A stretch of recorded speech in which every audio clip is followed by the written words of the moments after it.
In this video tutorial, I'm going to share to you on how you can fix Mscorlib.dll missing on your Windows 11. So let's get started.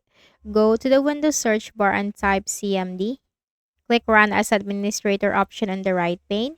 Search for, type S of C space / scan now. Okay, simply type the command S of C space / scan now. Scan now one word and no space in between and hit enter. The system scan will begin, so simply wait for the process to be 100% completed. And once this is completed, just type exit in the command prompt window and then right click at the start button, shut down or sign out and restart. Next method, we have to check first our system type. So go to the Windows search bar and search for system information. Click on it under the best match. Take note of your system type and then open any browser. Search for the missing DLL. Just put download. Hit enter. Click on the first option. Scroll down and click the download button corresponding to the system type or the architecture of your Windows and wait for this to be downloaded. Click on the folder icon.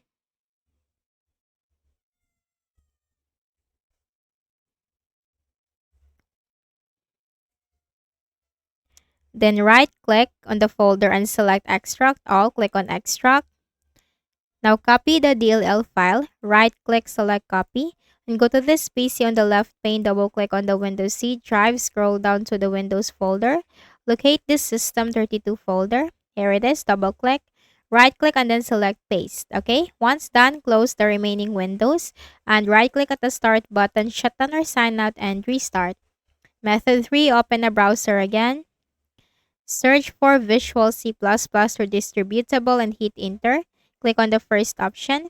Scroll down and click the download link corresponding to your system type and simply install the latest Visual C++ to your Windows 11. Okay, so that's it and I hope this video helped you. Kindly please do not forget to hit the like button and subscribe to this YouTube channel. Thank you for watching the video.